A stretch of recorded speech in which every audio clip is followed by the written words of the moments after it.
Bonsoir à tous et bienvenue dans Réunionnais du Monde, l'émission en partenariat avec Réunionnais du Monde, le site, nouvelle orientation éditoriale. Réunionnais du Monde s'ouvre aux Réunionnais qui résident à La Réunion et qui vivent, grâce à leur passion, profession, des expériences ailleurs. Et nous allons à la rencontre de William, qui actuellement est à Trudeau et qui a une actualité brûlante. Bonsoir. Alors, au moment où on enregistre cette émission, il fait encore jour. Je voudrais savoir, pour ceux qui te connaissent pas, d'où tu viens à La Réunion. Tu habites à Trudeau, ok, mais tu viens peut-être d'ailleurs. Quel âge tu as et ce que tu fais comme métier? Alors, je m'appelle William Mendelbaum, donc j'ai 27 ans, je suis pianiste professionnel, compositeur, arrangeur, enfin je fais beaucoup de choses. Et au niveau de La Réunion, c'est ma mère qui est réunionnaise, hein, donc toute ma famille habite à La Réunion, dans l'Est, à Saint-André. Donc voilà, c'est de là que je viens. Et voilà, je suis très content d'être là aujourd'hui avec vous, d'échanger. Voilà. Nous aussi, on est très contents. Ton nom, il sonne un peu allemand, Mandelbaum. Il y a une petite consonance. Alors toi, tu as la chance d'exercer un métier passion. La musique, elle est entrée à quel moment dans ta vie? Quelle relation? Puisque c'est le piano, ton instrument de prédilection. Quelle était la rencontre entre toi et le piano?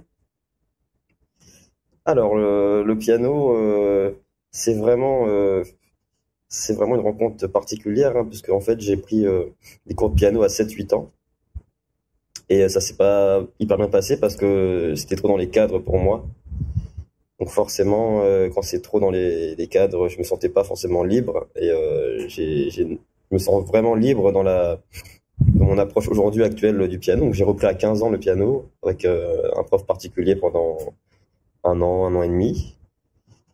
Et on va dire ça comme ça. Et j'ai fait une école de musique à 18 ans, donc en 3 ans, à Emma Réunion à Saint-Leu. Et voilà, donc c'est là que vraiment les choses sont un peu plus sérieuses, un peu plus professionnelles, je dirais. Et voilà, simplement, c'est un peu ce qui me, c'est un peu c'est un peu mon but très important, mon but de la vie un petit peu, c'est vraiment composer, créer, être créatif. Et voilà, c'est le piano, c'est important pour moi, bien sûr. C'est ta meilleure compagne. Moi, ce qui m'interpelle, c'est cette pause, en fait.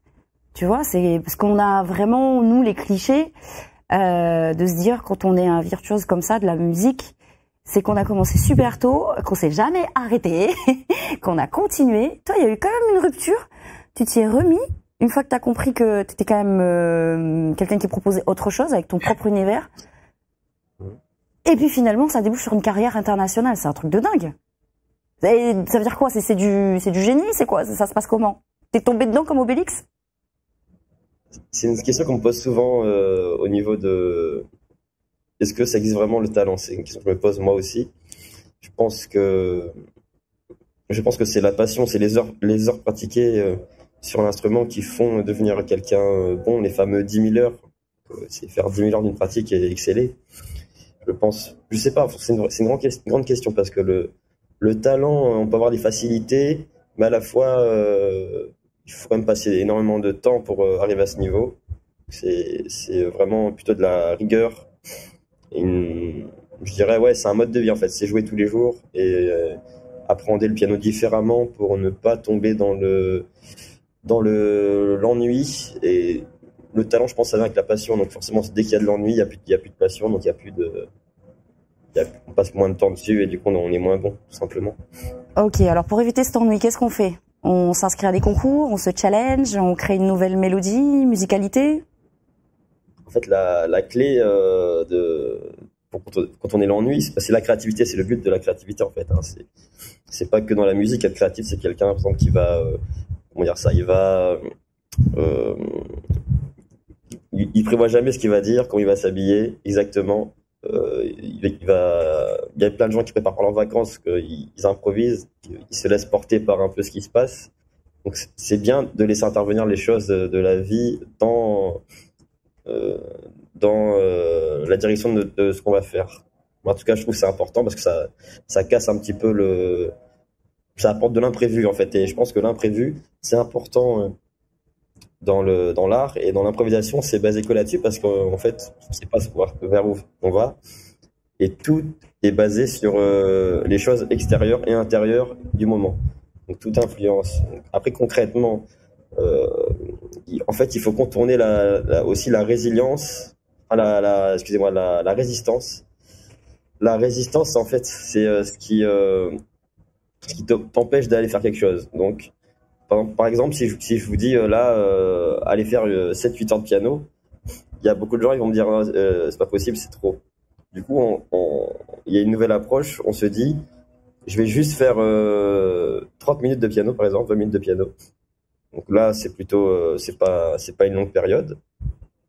Et on va, suite à ça, voilà, le temps va passer et on va jouer 5-6 heures sans s'en rendre compte.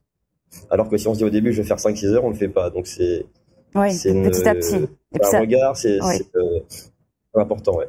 La capacité aussi à réagir à l'environnement, à se challenger tout seul, à aller plus loin, il y a cette ambition. Et effectivement, je parlais de plaisir. Plus tu vas loin dans le plaisir, plus tu as envie d'aller loin. Je propose qu'on écoute un extrait de ce que tu fais parce que c'est particulier. Je te connaissais pas. J'ai vu un article dans le journal. Je me suis dit, ah ouais, quand même. La carrière de malade à 27 ans. Mais je propose qu'on écoute un extrait pour découvrir ta personnalité à travers ta musique. Ok.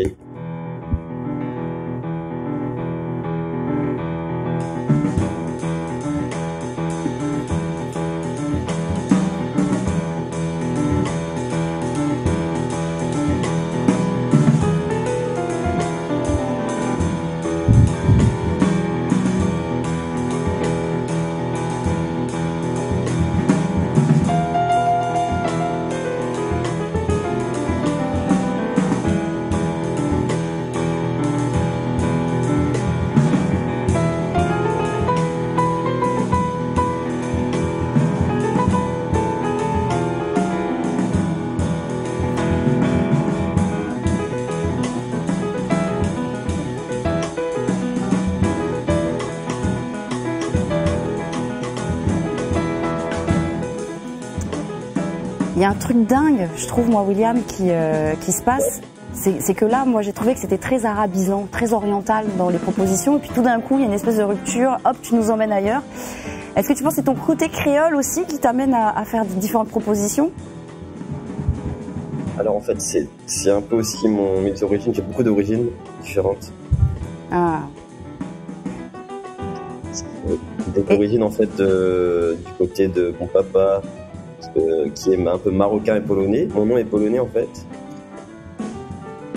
Et ma mère, elle est d'ici, donc c'est un bon mélange dans la musique, dans la culture. Et en fait, le jazz et la musique comaro-réunionnaise, c'est pas forcément que du Malouya, que du Sega, c'est vraiment mélanger les origines différentes et avoir plein d'éléments de partout et les mélanger. C'est une manière à moi de vivre comme ça un peu mon identité, je dirais. Mais en tout cas, ça s'entend, hein, que ton identité, elle est multiple. Alors, il y a une grosse actu pour toi, c'est que demain, tu prends l'avion pour aller dans une salle mythique, dans un lieu mythique, et tu es le seul Réunionnais à le faire. Je suis le premier à jouer en solo au Carnegie Hall, oui, ça. Il y avait déjà eu un pianiste avant moi qui avait joué, qui s'appelle Gaël Rakotondrabé, mais il accompagnait des chanteurs, et en piano solo, moi je suis le premier Réunionnais, ça n'a jamais existé. Donc c'est incroyable. Le Carnegie Hall, c'est une très grosse salle à New York. Et je suis très content, voilà, j'ai hâte d'y aller et de performer, voilà, ça va être un super moment. Ah bon, en tout cas, toute la Réunion est derrière toi, ça c'est sûr. On va parler de tes voyages possibles grâce à ta passion. Donc New York, c'est pas la première fois, j'imagine. Non, c'est la deuxième. Il s'est passé quoi la première fois? C'était dans quel cadre? C'était exactement cette photo-là. C'était dans le cadre d'une compétition. Et après, j'avais joué dans des clubs aussi un petit peu, des clubs connus à New York. Et quand tu pars comme ça, tu as l'occasion quand même de visiter, de découvrir, ou c'est vraiment boulot? Alors déjà, ça dépend des tournées, ça dépend de plein de choses. J'ai un mode de vie je fais beaucoup de choses. Donc le temps disponible, ça dépend vraiment. Après, franchement, j'essaye au mieux de quand même de visiter parce que ça va influencer forcément dans ma musique. Donc, ça va m'enrichir et en même temps, ça me permet aussi de couper un peu et de voir autre chose. C'est intéressant. C'est important, je pense, quand je vais jouer quelque part, vraiment de prendre le temps et d'essayer en tout cas de m'approprier la culture de l'endroit où je vais. Et là, t'étais où sur cette photo? Là actuellement, sur la photo, oui. Je suis au Canada, à Toronto. Ok. Ouais. Il y a eu Londres aussi. Ouais, il y a eu Londres, c'est vrai. Exactement. J'ai joué à Londres au Ronnie Scott, c'est un célèbre club, un gros club de jazz. Et puis voilà, j'aime bien Londres, c'est pas mal. Mais pourquoi le jazz, plus le jazz que le classique? Qu'est-ce qui t'a motivé? C'est ce que t'as joué aussi à Montreux lors d'un festival, mais le jazz, pourquoi? Alors le jazz, la base du jazz, c'est la liberté en fait. C'est-à-dire que je vais pas forcément jouer un morceau tout est préparé, où il n'y a pas de surprise. Bon, c'est le cas en pop, c'est le cas en rock, c'est le cas en tous ces styles de musique, tout est écrit. Et dans le jazz, il y a des parties écrites, des parties improvisées. Et moi, c'est ça que j'aime, c'est vraiment me laisser surprendre à chaque fois par la musique. Du coup, forcément, on y revient à la question que tu m'as posée tout à l'heure par rapport à l'ennui et tout ça. Voilà, ça me permet chaque fois de jouer un concert différent, ayant les mêmes morceaux quasiment, mais comme les parties sont très ouvertes, je vais à chaque fois interpréter le morceau différemment, donc c'est super intéressant. Et à la fois, moi, j'apprends à chaque concert, donc je prends des risques, je teste des choses, et voilà, c'est un apprentissage qui se fait tout le temps en permanence. Donc c'est ça qui m'intéresse, c'est ce truc un peu de toujours y aller un peu plus loin. Et le jazz, c'est aussi la performance, c'est une musique très riche. C'est les harmonies qui sont très riches. C'est super intéressant. C'est ce qui me rend le plus vivant, en tout cas dans le fait de m'exprimer au piano, parce qu'il y a une liberté, il y a le piano vraiment on peut vraiment parler avec le piano, alors que dans les autres styles, on est souvent là accompagné, dans la pop ou dans la variété française, c'est quelques accords, c'est différent. Cela dit, je travaille avec les autres styles de musique aussi, donc je suis très ouvert, j'accompagne des chanteurs, ça m'arrive, je fais des musiques de films, je fais beaucoup de choses, donc voilà. Bon, en tout cas, ça s'entend, la passion s'entend, et que tu donnes un rythme différent à ta vie également, et que tu te découvres. Tu as répondu par anticipation à une des questions, c'est que tu es en train de découvrir au moment où tu joues. Ah ouais, tu réalises, comme si c'était dissocié, quoi. Les mains qui bougent toutes seules. Enfin, je sais pas si tu as compris mon délire, mais en tout cas, moi, je l'ai ressenti comme ça. Hein. En fait, c'est une très grande question qui est super importante. C'est les gens ils comprennent pas des fois qu'est-ce que c'est l'improvisation concrètement. Parce qu'en fait, il y en a qui vont dire mais c'était déjà préparé ce que tu fais. Il y en a qui vont alors que c'est pas du tout ça en fait. C'est comme quand tu parles avec quelqu'un. Exactement pareil. Quand tu parles avec quelqu'un, tu sais pas vraiment les mots que tu vas dire à l'instant. T'as pas écrit une feuille où il y a tous les mots dans la vie de tous les jours. On va lancer la discussion en fonction de ce qui se passe, les choses autour de nous, voilà, ça se met en place et voilà, on ne sait pas exactement ce qu'on va jouer. Exactement, c'est exactement ça que je pointais du doigt et tu l'as très bien résumé. Le temps est écoulé malheureusement. Sors, ça y est, c'est terminé. Écoute, je te souhaite un excellent voyage. Fais-nous des images s'il te plaît et j'aimerais bien que tu reviennes une prochaine fois dans l'émission pour nous parler de cette expérience incroyable où tu vas jouer quand même en solo. Carnegie Hall. Je reviens dans 2 semaines, donc ça va. Super, on aura le temps de mettre tout ça en place. Je te fais des bisous. Merci pour ce high level et de mettre la réunion en l'air.